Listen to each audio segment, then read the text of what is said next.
I built a 6-figure OnlyFans management agency in less than 4 months, and in this video I'm gonna run you through how I did it, which challenges I faced, which mistakes I made that you can learn from in this video, and how the entire thing played out over the last 3 to 4 years. So buckle up, there's a bunch of learnings, a bunch of stuff that you can implement in your own agency, in your own business, one-to-one, you can copy it. So stay on the video, let's get right to it. So this video will consist of a bit of storytelling, me yapping about how I built this shit, a bit of backstory, and then I'll get to like how I did all the mistakes, how I learned shit, which mindset shifts I had, which things I implemented that brought the most revenue. So you have to imagine the year's 2020, right? COVID has hit the first time, we all had these fucking lockdowns, we were all pretty depressed. And at that time I was flat broke, right? Flat broke, bruh. Couldn't even pay rent, okay? I was doing everything. I was doing some shitty sales jobs. I was trying dropshipping, all the internet money shit. None of it really worked to a level where I was like, yeah, okay, I'll do that for the rest of my life. So I was sitting around, and in a couple of networks that I was in, I remember that there were never any ballers in that, right? Nobody had a Rolex, nobody was printing. I believe the most successful guys that did like 8 grand a month or some shit. So that was like the highest level that I knew. So on a beautiful day, I see a guy like that post a receipt, post like a picture of his new Rolex Datejust, right? Not an expensive watch, but in this time period, it was like, all right. He posted it and was like, yeah, I bought my first watch, very glad for this network, whatever.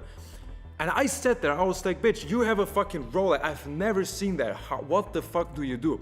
So after a while, I find out, okay, this cunt's doing OnlyFans management, I didn't know what that is, so I read into it. I was hooked from the beginning, right? I was like, wait, you sell titty pictures and you get money? That's fire, I want to do that.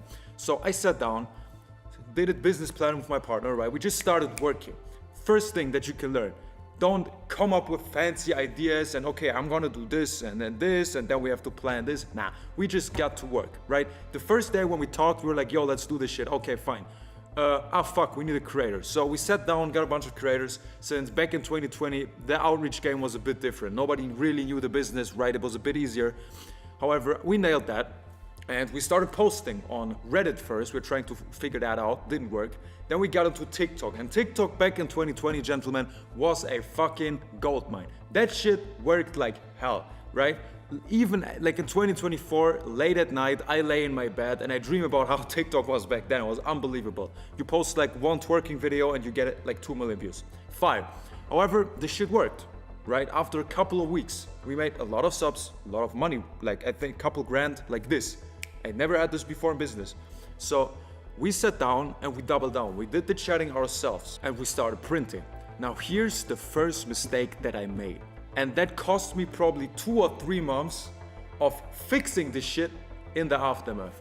You have to imagine TikTok worked like fire, okay? TikTok was printing.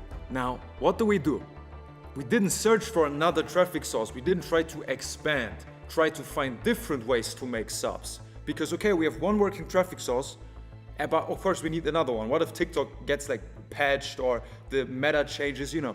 Nah. We just sat on our ass and we're like, TikTok's working. Okay, we got traffic handled. It's like, okay, traffic done. Let's focus on the chatting. Which at this point in time, yeah, it made sense. There was a lot of money to be made in chatting. But I think after 1 or 2 months, TikTok had an update and all our accounts got banned. They had like a lot of followers and stuff, and then we had to start all over again. But now sexual content was getting banned more often. So our entire strategy was a bit weird. So because we didn't expand and we didn't proactively set up systems that, okay, we have a good working traffic source now, let's make it work better. So even if like half of the accounts get banned, we have more accounts. And also we didn't search for another traffic source because we only tried 2. You know what I mean? So we fucked that up, and so we had a huge setback, right? We made some money, of course. We got to 5 figures pretty easily, but we got fucked and we were back to almost 0 because we didn't make any subs. We had to just chat all day, all night to get some money going in. In order to succeed in the OnlyFans space, you need a strong network of winners to get to the top. The most valuable information is shared behind closed doors, and that's why only an elite group of agency owners keep dominating the industry. The Club 17 network is accessible completely for free and grants you access to thousands of members, all of them making money with OnlyFans on a daily basis. Ask any member if they make more money because of Club 17 and they will say Yes, you are effectively 2 clicks away from meetups all around the globe, over 100 OnlyFans millionaires inside, and free info products about the OnlyFans industry. Trust in Club 17. Now let's get back to the video. So this is the first mistake. Even if something's working completely fine, it's never forever. It's only a period where it kind of works, right? And this is something about life, about business, about everything in general, but especially in this business where the large social media companies, the sites where you get your traffic from, even OnlyFans itself, they don't like you. Nobody likes agency owners. OnlyFans doesn't like you. Social medias, TikTok, IG, they don't like you. They hate you, right? They actively try to get rid of you with new updates, new patches. Right now, as you're watching this video, there's some Instagram cunt sitting in a meeting where they're like, how can we stop this shit? Right? So they're working against you. So especially if you're doing dropshipping and you find the ad strategy, okay, fine, maybe you'll be fine, maybe. In OnlyFans management, no fucking chance. You can do 1 million subs per day. I guarantee you in 2 months' time it's not gonna work anymore. And this is why you have to be super adaptable and always look for new ways to make money and secure the ways that are working right now. You're never safe, and trust me, I've seen a bunch of people make 6 figures, make 7 figures, and then go back to 0 because they did the same mistake. But let's be honest, I fixed it, we fixed it. We got to a point where we were back at the normal pace of the business. We're growing, we're expanding. And here's another learning for you that's very, very important. My partner and me were chatting for the first entire year. We didn't hire people, we didn't outsource it, we didn't do anything. We chatted ourselves. 10 hours per day, each one of us. Sometimes a bit less, sometimes a bit more. Every single day. And I was doing the night shift, bruv. All of you guys, you know how this is. You know how this is doing the fucking night shift. You drink your 20 fucking coffees, your neighbors kick you out because you listen to too much music. This is how it goes. And this is one of the biggest learnings you can implement in your agency nowadays. If you're a lazy cunt and you hire chatters after 2 months of doing 5K, that's fine. You're gonna fuck up the entire chatting after a month, bruv. You don't know the problems, you don't know the ins and outs, you don't know how it goes. You can't even spot the mistakes of your fucking chatters. So if you hired them too early, you set yourself up for failure. Let me give you an example. If you wanted to become a boxing coach or an MMA coach, right? Some martial artist who teaches others, you have to be in the ring for a lot of times. How are you gonna teach a student in your martial arts gym how to throw a hook when you've never been in the ring yourself? How can you teach him? How can you analyze his sparring, his fighting, and be like, you do that wrong? You don't know that. So in order to learn that, you have to chat yourself. I know it's a fucking headache. We've all been there. Like I said, I've done it for a year. Okay, my family thought I died. I saw my girlfriend like once a month. She was pissed off, right? My dad was like, "What the fuck you doing? Are you dealing drugs?" I never see you. I was like, "I'm trying to make money, you know? It's as easy as that, but it takes a lot of sacrifices. You're not sleeping, you're not going to the gym, you're not going fighting, you don't meet your family, you meet your friends, your girlfriend, you don't go date, you don't go drinking, you don't go smoking. All the shit's off the table, but it's gonna pay off because one of the biggest leverages I had in business were based on my learnings as a chatter for myself. I learned how the subscribers think. I know what they like, what they don't like, where they come from, what their life looks like, what they expect, what they don't expect. This shit, you can implement this in the chatting, in the traffic, in the outreach, etc. So you just speed run learning the business on steroids. If you were to figure out all these learnings by yourself without chatting, it will probably take you a year. But if you do it yourself, it takes you like a month. Honestly, you talk to your customers 10 hours a day for a month, bruv, you're gonna have a head start in front of the entire competition, and they don't even know about it. So don't hire chatters too early. You don't have to wait an entire year. If you chatted for like a couple months, you know the game, right? You know it in and out. You can sell PPV here, PPV there, custom there. Fine, you can do it. Then you can say, look, I know it. Now I can hire chatters. I can teach them exactly what I know. Okay, this situation appears, yeah, you do this. Oh, you do this? Nah, don't do it. Do it like that. You can just tell them, bam, bam, feedback, everything works. But most of you aren't at that point yet. I assume the beginners of you, right? You're not at this point. So figure this shit out yourself before you hire people too early. And this goes to any place in this industry, but especially the chatting, because no one wants to do it. And everybody thinks, yeah, I'll be smart, I'll just hire people. And then they have like a 3-to-1 ratio. They make like 1K in chatting and whatever, $300 in subs, and they wonder why they're not making money. Bruv, you fucked up the chatting. This is the most profitable part. This is where 95% of the money is being made. The traffic is just the advertising. The chatting is the monetizing, right? So if you don't nail this from the beginning on, you're gonna lose so much fucking money. It's incredible. So keep this learning in mind while we go into the next part of how I built this agency. So, like we talked about, right? We had a couple of problems with traffic. We chatted our entire first year, and we built this agency up to 6 figures. Since it is worthy to mention, back in 2020, 2021, the industry was a lot of different, right? You didn't have that much competition. There weren't that many people trying to get the same money and the same subscribers as you do right now.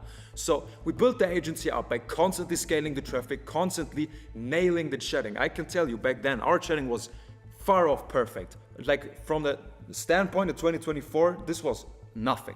But we did it better than the whole industry at that point. The whole industry sent mass PPVs and was like kind of fucking around. We professionalized this shit. Not that we invented it, but we did it for our own agency. Now, with this, we were able to reach 6 figures with the first 2 or 3 creators. I'd have to check the numbers. Now, here's where I did my third mistake.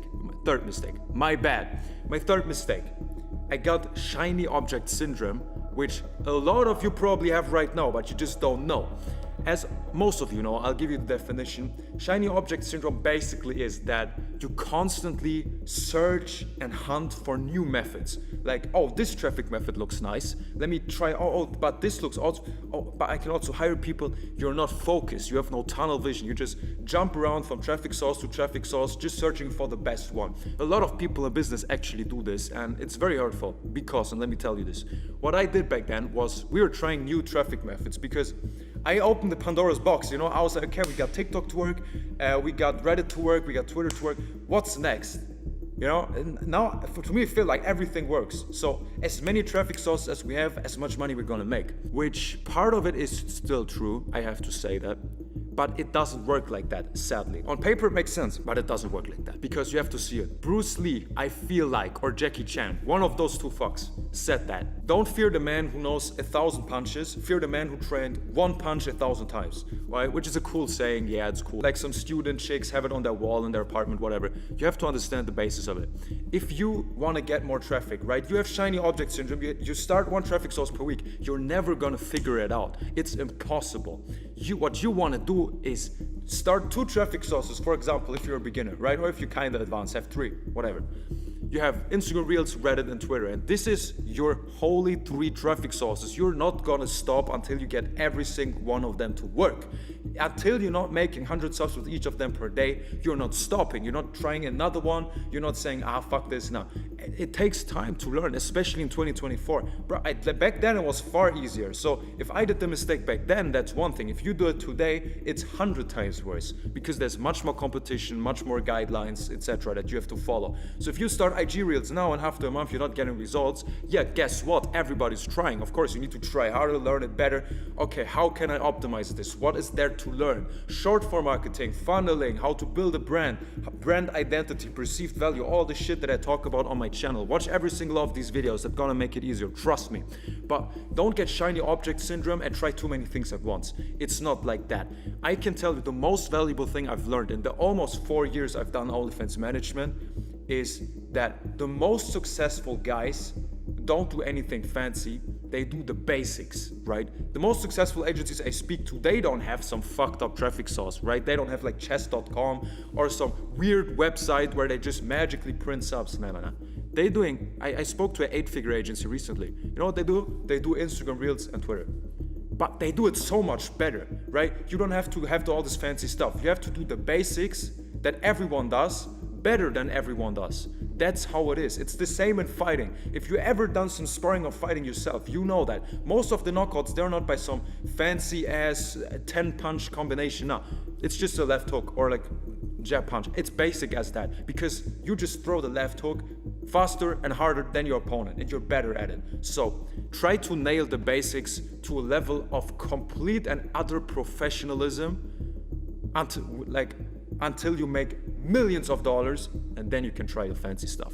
Because, and this is the last thing I'm going to talk about this point, if you try some fancy micromanagement, let's say you ask me in my Telegram group, hey Oliver, which profile picture should I have for the Instagrams? That's micromanagement, right? It's maybe going to give you 5% more subscribers. If you're doing whatever, like 10 subscribers a day. Okay, you make like 1 or 2 more subs. That's not gonna change your business. Congrats, you just wasted my time and your time for nothing, for 1 sub a day, right? That's nothing. But if across all of the creators, you make 300, 400 subs a day on each creator, and you change the profile picture, now you make 5% more subs. What? That's relevant. Now you're actually making more relevant money. So micromanagement and hyper-analyzing shit is not for you until you're at a certain revenue degree. You can get up to 30, 40K a month, pretty basic, right? You can still have shit system, shit stuff. Not saying you should do that, just saying it works, and you shouldn't waste your time too much on that. So to get to the last point, and one of my biggest learnings that I had in this whole traveling on the industry that I had in a couple of years is the mindset change that I had. Right after we hit the 6 figures and I beat the shiny object syndrome shit, I sat down and I got some advice from a recent mentor of mine at that time, and he told me, yeah, you're making money, but you're not running a company, which is the mistake I did. In my mind, I was still the hustler I was like before, right? Sitting in my apartment on my MacBook, drinking coffee, like this side hustle thing. I was hustling for money, right? But I wasn't thinking like a CEO, like a company owner, because this is essentially what you are, or what you're at least aspiring to be. You have employees, you have customers, you have clients. Like everything about this is a real company. You just don't know it yet. And at that point, I didn't feel or think like a CEO. Bro, I was wearing tracksuits, typing on my MacBook, selling titty pictures. But I listened to the advice and I started actively thinking like a CEO. I wasn't seeing this as, yeah, I have these guys working for me. No, I was working, look, we have a company, my partner and me, we're the CEOs, right? Then we have our employees, our supervisors. I was restructuring the whole thing. I was rethinking how I think. And this is the most important thing, I was starting to work on the company and not in the company. I stopped doing low ROI tasks, like for example chatting or uploading content to a Google Drive, some shit like that. I did this before, and then I was thinking like, no CEO would do that. That's for the employees, that's manual work. My responsibility is to work on the agency, to bring the agency to the next level, to bring vision in, to start new stuff, to get stuff to the next level, and not to just keep the agency running, so to say. So as soon as you start this, and I know it's hard, for most of you probably is, because you never had this and you don't feel like a CEO, this is one of the biggest accelerators you can have for your business. Trust me, there's nothing that compares. Once you start treating a company like a real company as it is, you're gonna see your revenue skyrocket, right? So in order to get to this level of thinking, you need to be around CEOs, people who think like that, people who make 7 to 8 figures a month with OnlyFans management. And in order to do that, almost 1 or 1.5 years ago, I started my own free Telegram community that at this point has over 7,000 members. That's gonna get you access to millionaires, multimillionaires in the OnlyFans agency, over 7,000 agency owners. If there's any place on the world that you wanna be in order to succeed in this business, this community is set place. So make sure to join via the free link in the description and get your business to the next level. With that being said, I wish you a great day. Bye-bye.